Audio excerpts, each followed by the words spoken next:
آغاز میں آپ کو بتائیں کہ طویل چھٹیوں کے بعد سندھ بھر میں اسکول کھل گئے ہیں۔ بچوں میں خوشی کی لہر دوڑ گئی، والدین نے بھی سکھ کا سانس لیا۔ سندھ حکومت کا 9ویں تا 12ویں جماعت کے طلبہ کی کورونا ویکسینیشن پر غور۔ محکمہ تعلیم نے طلبہ کا ڈیٹا مرتب کر لیا۔ آج اجلاس میں ویکسینیشن کے طریقہ کار پر فیصلہ کیا جائے گا۔ سندھ میں 9ویں تا 12ویں جماعت کے طلبہ کی تعداد 5 لاکھ سے زائد ہے۔ ملک میں کورونا کی چوتھی لہر نے 24 گھنٹے میں مزید 66 افراد کی جان لے لی ہے۔ وائرس سے مجموعی اموات 25,670 ہو گئی۔ گزشتہ روز ملک بھر میں کورونا کے 56,279 ٹیسٹ کیے گئے۔ 3,800 نئے کیسز رپورٹ ہوئے۔ کورونا کے ٹیسٹ مثبت آنے کی شرح 6.75% رہی۔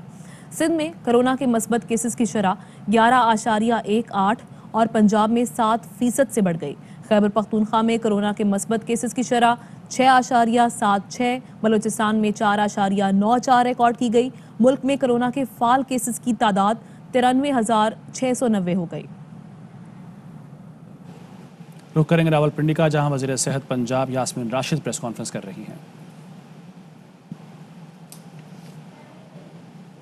220 مریض یہاں داخل ہیں۔ ان 220 مریضوں میں سے 85% وہ مریض ہیں جو نان ویکسینیٹڈ ہیں، یعنی 85% پیشنٹ جو ٹوٹل ہیں یہ نان ویکسینیٹڈ لوگ ہیں۔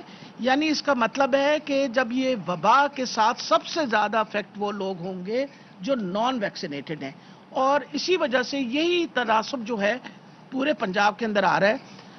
لاہور کے اندر بھی یہی تناسب ہمارے لاہور میں، بلکہ 88% جو مریض ہیں وہ نان ویکسینیٹڈ ہیں۔ اس وقت راولپنڈی کے اندر 85% مریض جو ہیں وہ نان ویکسینیٹڈ ہیں۔ صرف یہاں 15% وہ مریض ہیں جو پارشلی ویکسینیٹڈ، یعنی کوئی تقریباً ان میں سے جو 15% ہیں اس کے اندر سے 8% وہ لوگ ہیں جن کو ایک ویکسین ملی ہوئی ہے، اور 7% وہ لوگ ہیں جن کو 2 ویکسینز ملی ہوئی ہیں، یعنی دونوں ڈوزز ملی ہوئی ہیں۔ تو جو چیز جس کی اہمیت آپ کے سامنے میں رکھنا چاہتی ہوں وہ یہ ہے کہ یہ وبا سے اگر ہم چاہتے ہیں کہ ہمارا چھٹکارا ہو اور ہماری جان چھٹے، اور یہ جو اتنی بڑی انسٹیٹیوشن ہم نے بنائی ہے یورولوجی کے لیے، یہ دوبارہ گامزن ہو جائے اس کے کام کے لیے، تو میں آپ کو بتاتی چلی جاؤں کہ ویکسینیشن ہی ایک واحد علاج ہے کہ ہم اگر ویکسینیٹ کروائیں گے تو کم سے کم ہماری آبادی کی 85% لوگ بچے رہیں گے اس وبا سے۔ اور یہ بھی بتاتی چلی جاؤں کہ جو ویکسینیٹڈ لوگ ہیں جن کو ویکسین ملی ہوئی ہے اور وہ داخل ہیں ہسپتال میں، ان کی بیماری کی شدت بھی کمپیریٹیولی کم ہے۔ یہاں کمپیریٹیولی راولپنڈی کے اندر یعنی کوئی تقریباً 2% جو کرٹیکلی 2 سے 3% وہ مریض ہیں جو کرٹیکلی ال ہیں، یعنی اگر 100 مریض ہیں تو 3 مریض یا 4 مریض جو کرٹیکلی ال ہیں وہ ویکسینیٹڈ ہیں، باقی سارے نان ویکسینیٹڈ ہیں۔ اور لاہور کے اندر پچھلے دنوں ہم نے جو 37 مریض ہمارے پاس میو جو سب سے بڑا ہسپتال ہے جس میں سب سے زیادہ اس وقت مریض موجود ہوتے ہیں، ان کو جب ہم نے دیکھا تو آپ یقین جانیں کہ 37 مریضوں میں سے 36 نان ویکسینیٹڈ تھے، ایک مریض جو آئی سی یو میں تھا وہ صرف ویکسینیٹڈ تھا۔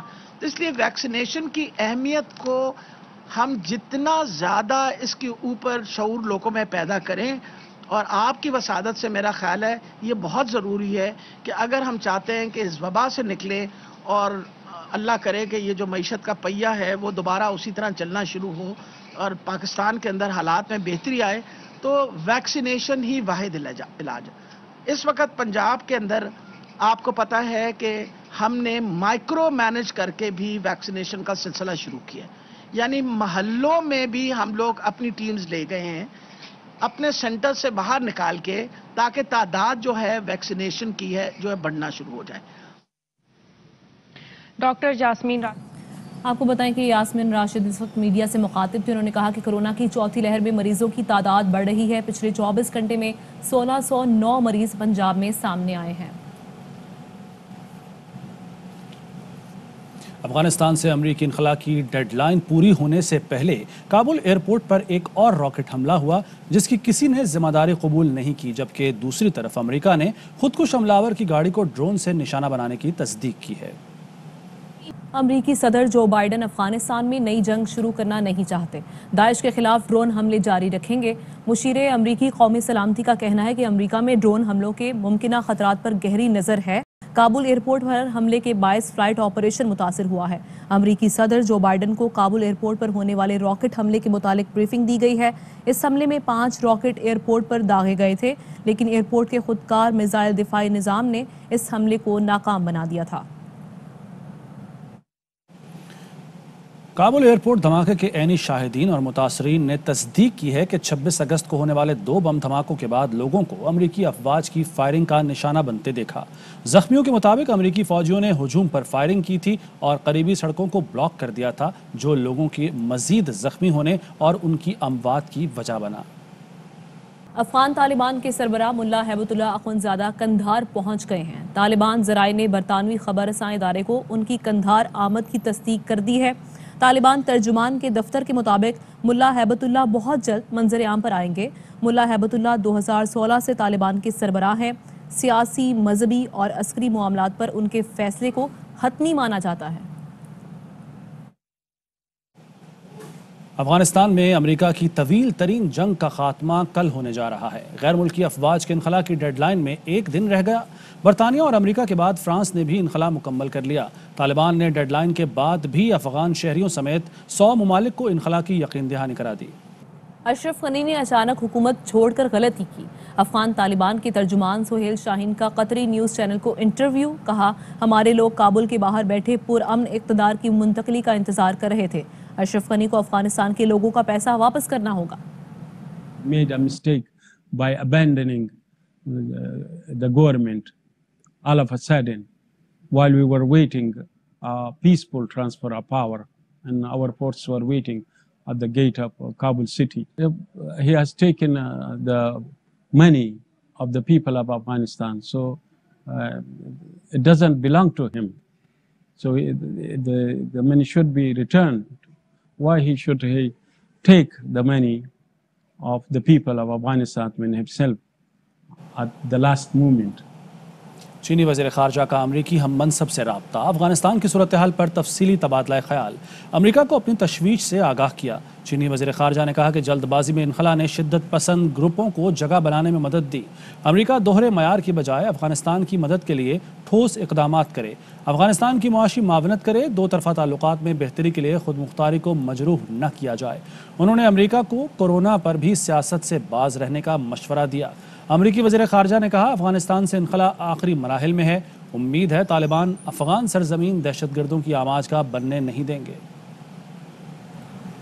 ادھر وزیر اطلاعات فواد چوہدری کا کہنا ہے کہ ان کی جانب سے یہ کہا گیا کہ افغانستان میں مستحکم حکومت چاہتے ہیں۔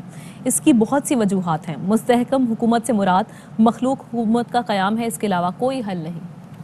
Hundreds and thousands of more people here. There are so many reasons for us to seek stability in Afghanistan, and this is certainly one of the major reasons for us, that we want to do all we can for a stable government in Afghanistan, and we believe that stable government in Afghanistan means inclusive government. This is our advice to the present government. Afghanistan has in its character there is no other way but to have an inclusive government. So we will try all we can. In Pakistan has paid a heavy price of this conflict in the past. We want the world to listen to us. This issue cannot be taken casually. This issue needs a very, very serious approach of world leaders for the resolution. Otherwise, a human catastrophe is just on the cards. We want a better ending. And for that, we believe that Pakistan has played a very responsible role in the past. We are even now trying to bring the situation in control. This briefing today, we will actually, it will be just an introduction to what we are doing now and what we intend to do. مشیر برائے قومی سلامتی محمد یوسف کا کہنا ہے کہ افغان جنگ سے پاکستان سب سے زیادہ متاثر ہوا۔ پاکستان کو ہر دن دہشت گردی کا سامنا کرنا پڑا۔ مذاکرات سے متعلق جو کردار ہم ادا کر سکتے تھے وہ ادا کیا۔ Major wars in Afghanistan, 79 onwards and 2001 onwards. Neither of them Pakistan had anything to do with starting. In fact, both of them, Pakistan is the country that has suffered, and frankly I wish neither of them would have happened. But in any case, starting with the Soviet invasion, Pakistan was the frontline ally for the West. 1980 onwards, we start this journey of Afghan refugees. At the height, 5 million, approximately 5 million Afghan refugees in Pakistan that we were hosting mostly from our own resources.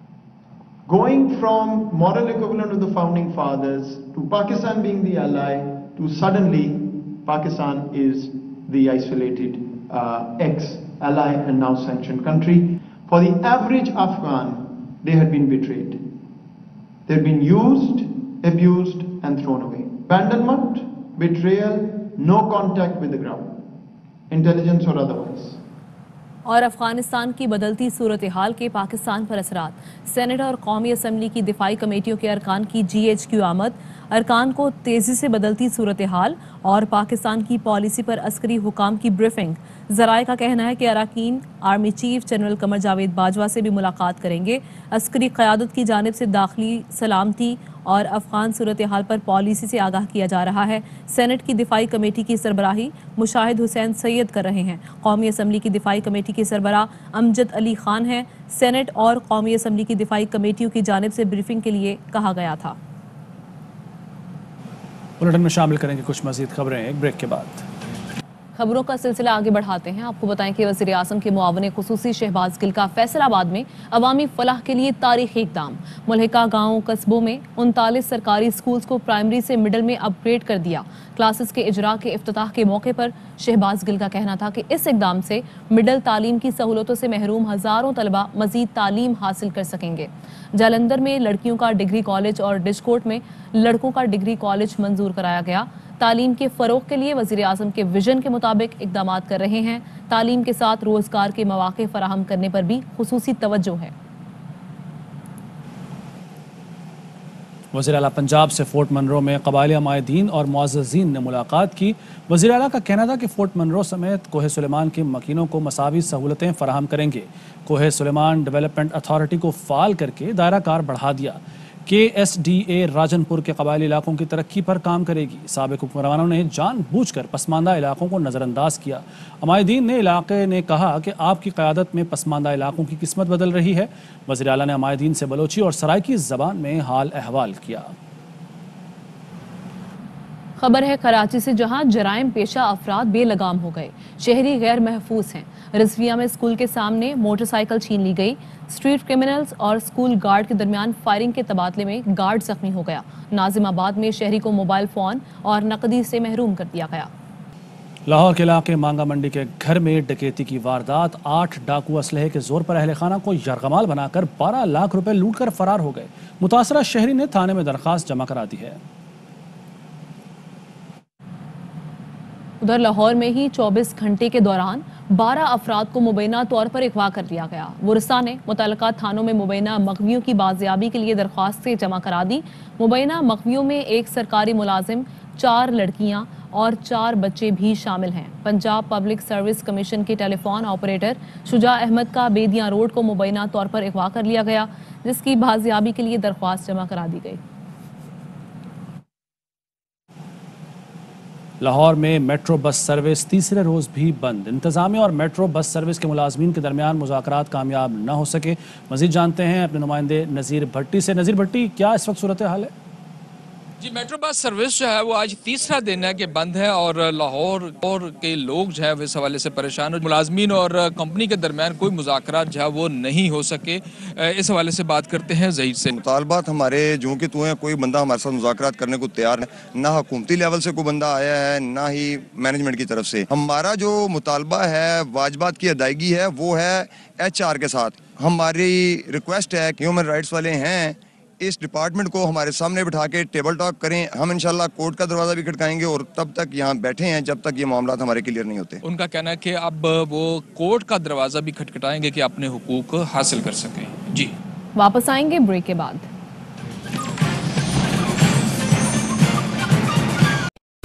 اہم ترین خبریں اب ایک click کی دوری پر. آپ کے پسندیدہ talk shows ہوں یا اہم ملکی یا غیر ملکی شخصیات کی نیوز کانفرنسز، ہر لمحہ باخبر رہنے کے لیے سبسکرائب کریں ہمارا YouTube چینل.